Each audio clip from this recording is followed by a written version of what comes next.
Hello everyone, আসসালামু আলাইকুম। কেমন আছেন সবাই? গতকাল মর্নিং থেকে আমি ব্লগটা শুরু করছি। আমার যে ভিডিওগুলো জমা ছিল সেগুলো আমি আপলোড দিয়ে দিয়েছি। আমার বাবাটা রোজার ভিতর থেকেই বারবার বলতেছিল সাদা আলুর তরকারিটা খাবে, বাট রোজার দিনে তো আসলে ওইভাবে রুটি কিংবা সাদা আলুর তরকারিটা করা হতো না নাস্তায়। একদিন সেমাইয়ের সঙ্গে রুটি করেছিলাম, কিন্তু সাদা আলুর তরকারিটা করা হয়েছিল না।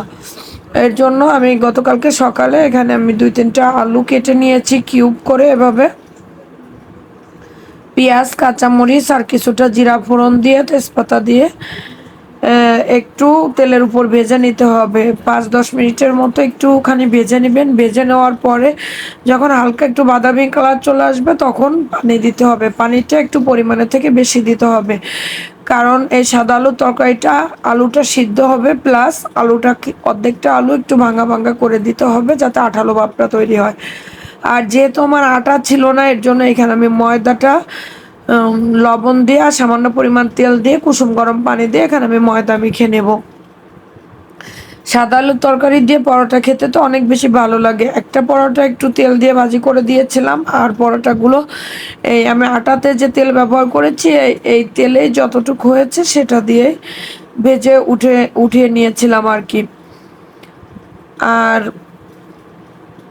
এখানে আমি সাদা আলুর তরকারিটা দেখেন প্রায় হয়ে এসছে। এর ভিতরে আমি ডিম ভাজি করে নেব, একটা ডিম পোস্ট করে নেব। আর ডিম ভাজির গায়ে এই যে কালো কালো যে ইটা রয়েছে, আসলে কি যেন একটা ভাজি করছিলাম আমি এই ফ্রাই প্যানে, এর জন্য ডিম ভাজিটা এমন হয়েছে, তাই ছাড়া আর কোনো কিছু না। ডিম ভাজিটা করে তুলে নেওয়ার পরে আমি এখানে পরোটাটা ভাজি করে নেব। প্রথম পরোটাটা এরকম হয়েছে কারণ ডিম ভাজিতে আমি যে তেলটা ইউজ করেছিলাম সেই তেলে আর ভিতরে দেওয়ার জন্য এটাতে একটুখানি বেশি তেল তেলে হয়ে গিয়েছিল আর কি। বাট এভাবে আমি পরোটাগুলো ভেজে তুলে নিয়েছি, অনেক বেশি সফট এবং সুন্দর হয়েছিল। আর ময়দার পরোটা তো আসলে খেতে অনেক বেশি মজা হয়। এই সাদা আলুর তরকারিটা কালারটাও কিন্তু এরকম থাকবে, কিছুটা আলু ভেঙে দিয়েছি, কিছুটা আলু আস্ত রয়েছে। এটা ছিল গতকালকে সকালের নাস্তা। আর পরশুদিন যে ডাল রান্না করেছিলাম সেই ডালটা আমি গরম করে রেখেছিলাম। আর ডালের কালারটাও মাশাআল্লাহ অনেক বেশি সুন্দর হয়েছিল। আর গরমের দিনে তো ডাল খেতে অনেক বেশি ভালো লাগে। এর জন্য দেন এখানে আমি পেঁয়াজ, কাঁচামরিচ আর হচ্ছে সামান্য পরিমাণ আদা রসুন পেস্ট নিয়েছি। আর এই যে সেই মাছ, এই মাছগুলো ক্লিন করতে আমার প্রায় 1 ঘন্টার উপরে সময় লেগেছে। তারপরেও হাতটা কাটার জন্য আর কি একটু সময় বেশি লেগেছে। আলুটা কুচি করে নিয়েছিলাম, আলুটা আর একটু ভালো কুচি হলে ভালো হইতো আর কি, ছোট মাছ যেহেতু। কিন্তু আমার হাতে সময় ছিল না, মাছ ক্লিন করতে আমার অনেকটা টাইম লেগে গিয়েছিল। এর জন্য আমি ঝটপট এখানে হাতে মেখে কাসকি মাছটা রান্না করব। কাসকি মাছ ছিল, তার সঙ্গে আরও 2-1 পদের কি মাছ মিক্সড ছিল আর কি। এই মাছটা আমি অনেক সময় ধরে কষ্ট করে আমি বেছে নিয়েছি। এখন আমি এখানে লবণ, হলুদ, মরিচের গুঁড়া, ধনিয়া গুঁড়া, জিরা গুঁড়া সব কিছু দিয়ে পেঁয়াজ, কাঁচামরিচ, আদা রসুন পেস্ট আমি সুন্দরভাবে মশলাটা মাখানোর পরে আলুটা মেখে নিয়েছি। তারপরে এখানে আমি ছোট মাছগুলো দিয়ে দিলাম। ছোট মাছগুলো দিয়ে দেওয়ার কারণে দিয়ে দেওয়ার পর কিন্তু আমি একটু আলতো হাতে নাড়াচাড়া করতে হবে। খুব বেশি জোরে নাড়াচাড়া করলে কিন্তু মাছগুলো একেবারে, যেহেতু নরম মাছ, ছোট মাছ, এর জন্য মাছগুলো একেবারে দলা পেকে যাবে। তবে মাছের তরকারিটা অনেক বেশি মজা হয়েছিল খেতে। এভাবে হাতে মেখে আমি বসিয়ে দিয়েছিলাম। হাতে মেখে বসিয়ে দেওয়ার পরে যেহেতু রান্নাটা একটু ব্যস্ততা ছিল, এর জন্য আমি গ্যাসে বসিয়েছিলাম। গ্যাসে বসিয়ে আমি 5 মিনিট পর যে ঢাকা খুলে দেখলাম এখন তরকারিটা এই পজিশনে আছে। তখন আমি চুলার আঁচটা একটু লো করে দিয়েছি। আর এই ধরনের তরকারি কিন্তু নিচে একটু পোড়া পোড়া হলে খেতে ভালো লাগে।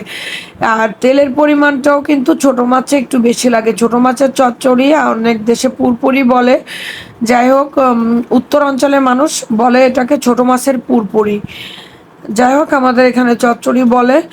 এভাবে আমি মাছটা রান্না করে নামিয়ে উপর থেকে একটু জিরা গুঁড়া ছিটিয়ে দিয়েছিলাম, যাতে ছিটিয়ে দিয়ে আমি ঢেকে রাখছিলাম। তবে খেতে অনেক বেশি মজা হয়েছিল, আমার বাবাটাও অনেক বেশি পছন্দ করেছে। আজকে সকালেও ছিল, তারপরে ওকে আমি রুটি করে দিয়েছিলাম, রুটি দিয়ে খেয়েছিল। পরোটা দিয়ে রুটি আসলে খুব বেশি ভালো হয় না। আজকে বাজারে গিয়েছিলাম, বাজারে যাওয়ার পরে আমি রুটি এনেছিলাম। তারপরে এই সবকিছু করে আমার অনেক বেশি গরম লাগতেছিল। আমার চা পাতাটা শেষ হয়ে গিয়েছে। আমার যেটা ইম্পর্টেন্ট থাকে আমার সেটা আনতেই ভুলে যায় আরকি। বাজারে গিয়েছি তাও আনতে মনে নাই। এখন দেখি আমার বাবাকে দিয়ে আনাবো বিকালে। তা অনেক বেশি গরম লাগতেছিল। তবে আমাকে তো ফ্রিজের পানি খেতে নিষেধ করেছে। তাই এমনি যে রুম টেম্পারেচারে যে পানিটা ছিল, ওই পানিটা দিয়ে আমি এখানে অনেক বেশি করে একটু শরবত বানিয়ে নিলাম। তারপর আমার বাবার জন্য ১ গ্লাস ঢেলে নিলাম। আর এখানে আমি একটা স্যুপ নুডলস তৈরি করে দিব। এই নুডলসটা তো রোজার আগে আমি ওকে অনেক বেশি করে দিতাম, ও খুব বেশি পছন্দ করতো। এই নুডলসটা তৈরি করার জন্য খুব বেশি উপকরণ প্রয়োজন হয় না। যে একটা প্যাকেট নুডলস নিয়ে তার যে মশলাটা থাকে সামান্য পরিমাণ লবণ দিয়ে আর ১ চিমটি পরিমাণ তেল আপনারা ইচ্ছা করলে ইউজ করতে পারেন, না করলে ইগনোর করবেন।